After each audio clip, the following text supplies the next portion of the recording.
Hi guys, my name is Christine and I'm a dating, relationship and personal development coach. And today I'm talking about how to make someone obsessed with you without words. So what are some things that you can do, that you can display just every single day, that can make people more interested in you, more intrigued by you, and even become obsessed with you. So this can help you if you want people to like you more, or you want to make people want to be your friend.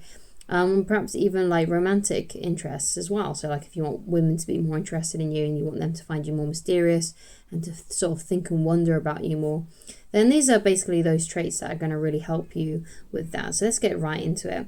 So the main thing that is going to make someone more obsessed with you, more interested in you, is if you're someone who has self-respect. And the reason why self-respect is so important and can make other people more interested in you is because they can't necessarily have their way with you. Because people who are people pleasers, who don't have much self-respect, who let people walk over them, they're much easier to manipulate. They're much easier to sort of control. But if you're someone who can't be controlled, who has that self-respect, who has that sort of like streetwise sort of like knowledge, and you just care really much more about how you feel in terms of, I'm not saying that you should care about yourself in that way, like you should be selfish, but what I'm saying is that you got to have this sort of like self-respect that shows that your opinion of yourself matters more than the opinion of others. And most people on the population of the planet care more about other people's opinions than their opinions about themselves. So someone, for example, would buy a car because they think that's what would impress other people, rather than looking and trying to find a car that actually impresses them, that they find really cool. They're like, oh yeah, this would look, I'm going to buy this because it'll make a lot of women like me, or I'm going to buy this because it's going to make a guy like me, or I'm going to buy this because this is the kind of thing that my parents would approve of. You know, they're always thinking in terms like that, like, well, is it going to look good to other people? Whereas instead of, does it look good to me? And that is one of the cornerstones of self-respect. Like caring more about your opinion, how you feel about yourself, rather than what other people are saying and what other people want for you. So that makes people wonder about you because they can't get their way with you, because they can't manipulate you, they can't walk over you, they can't, like I said, get their way with you. So what are these sort of like other things then about self-respect? So let's get into a few more examples. So the first one that I wanted to get into was not being a people pleaser. Okay, so yes, of course you have to be polite, you have to be courteous towards other people, you have to be a considerate human being, obviously, but you know, you're not going to bend yourself backwards to please other people. Okay, you're only going to go so far, okay, in terms of pleasing other people, because you know on an instinctive level, or you should start to develop on an instinctive level, that you're never going to please everyone, ever, okay? Even if you leave people alone and you sort of just get on with your own business and you don't bother other people, and like I say, you just mind your own, that will bother some people, okay, right? And if you bother other people and you mess with their lives and things like that, that also bothers people too. So you're never going to get it right with everybody, ever. Okay, so you come to that understanding, you're like, okay, well, I'm never going to please everybody, so it's going to be a really difficult job for me to get everybody to like me. So I might as well just live my life the way I want to live it, and do the things that I want to do, and fulfill the dreams that I want to fulfill, as long as it's not hurting anyone else in the process, of course. And let everyone else just get on with their own business as well, right? And just and don't worry if what you're doing is not pleasing your parents, or it's not pleasing your spouse, or it's not pleasing so and so and so and so and so and so. You just go to the beat of your own drum. And like I said, as long as whatever you're doing isn't hurting anyone else in the process, then you have no obligation to please other people and to cater to other people's feelings, okay? And that makes people wonder about you. That makes people think about all that, because most people are not like that. So when they see someone who is like that and has that mindset and has that understanding, they're like, what's going on with that person? I'm more interested in that. I want to get to know that person. And some people might be like, I wonder if they are who they say they are. So I'm going to test them to see if they are who they say that they are, and if I can coax the people pleaser out of them, right? And of course, you don't want to relent to that, you know? So yeah, it's all about living by the beat of your own drum, going to the beat of your own drum, and living your life that way, because you might as well do that, because you're never going to please everybody. If you're trying to do something to please your parents, then it's probably not going to end up pleasing your friends or your spouse or even you. Okay, if you're going to do something to please your spouse, you're doing something like that, but it's really out of alignment with what you actually truly believe, or it goes against your values, and you bend yourself backwards trying to please them, they're going to find something else to not be pleased with. Okay, and you're probably actually not right. You're with the right person if they're not supportive of your dreams and your goals and your ambitions in life. Okay, because like I said, if your goals and ambitions are not hurting anyone else, it's really none of anyone's business what you're doing, including people who you're really close to. Okay, so that's one thing to think about, not being a people pleaser.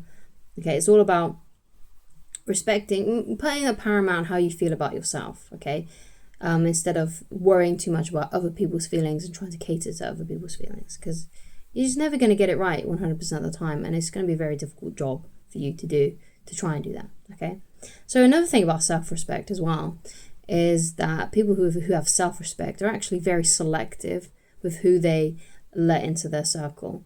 And what you'll find is that people who have self-respect just have no time for people that don't put in the effort with them. So yeah, a person with self-respect might see someone who they might want to be with romantically, or they might see a friend who they'd love to be friends with, and they'll go up to them, talk to them, and test the waters basically to see if this person is also enthusiastic about them. And if they're not, then they're able to let that person go. So if this is a woman who you're interested in, and you notice that she's saying things like, oh, I just see you as your brother, or I just see you as a friend, she's putting you in friend zone, you walk away from that and you're like, okay, well, you're lost basically, and you walk away and you move on.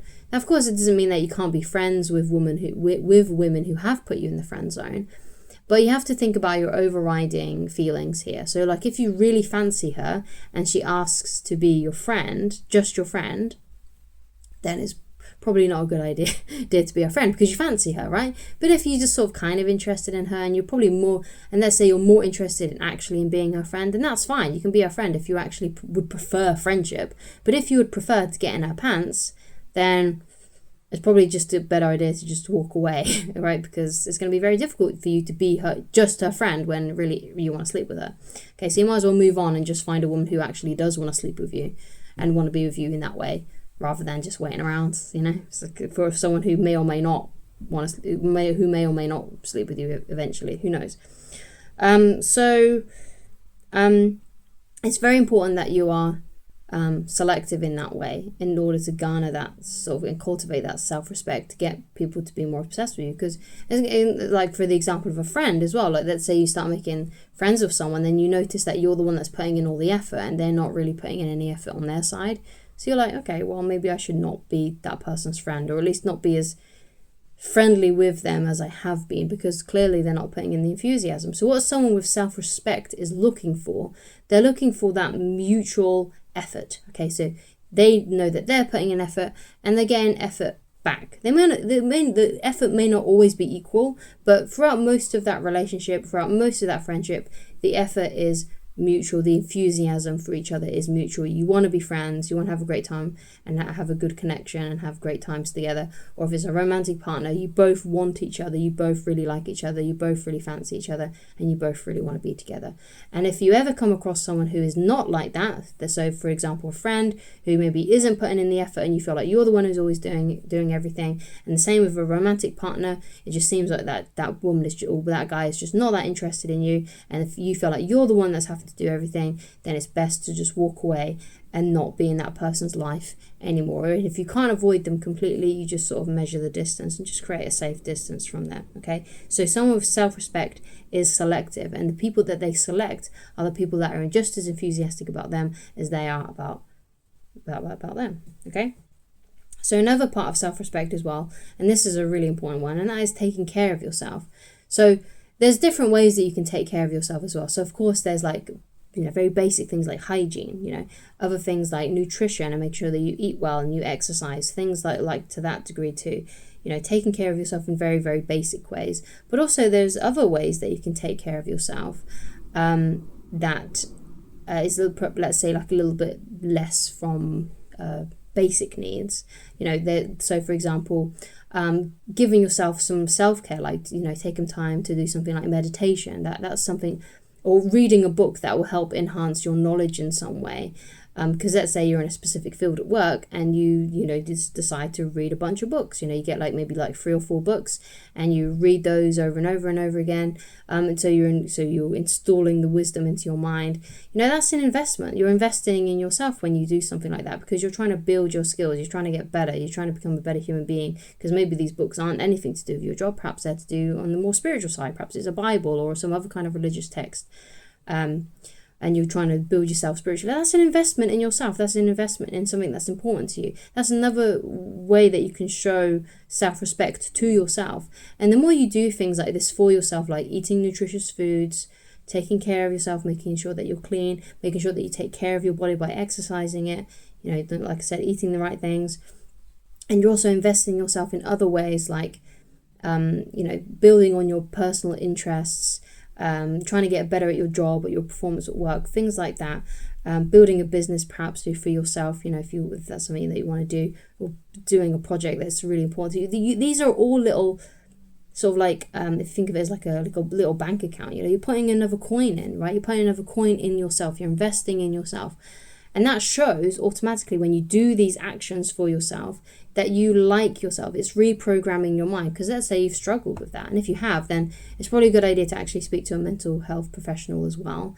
Don't just watch videos like mine on the internet or anyone else's to help with your mental health, right? Even though I've had comments from people saying that my videos do help them in that way. The best person to actually really help you though is a therapist, because I'm not a medical professional. I'm just a coach here online. I can only guide you with certain things and talk about my own life experiences and what I've personally learned. I haven't had any sort of professional training in anything medical. So, if you're having trouble with your mental health, then please go and speak to someone about it, because it could be that you need a bit of therapy or something else that may help you.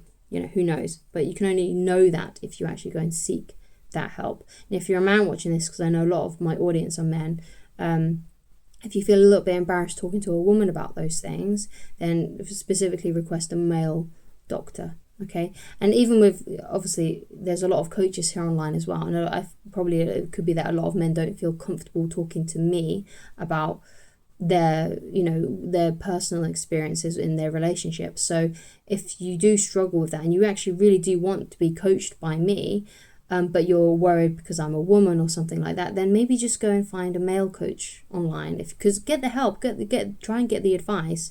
Obviously, I'm not someone who would judge you for anything like that. Like, I've heard it all. I've lived with 3 men all my life. Well, not all my life, but up until I was about 25.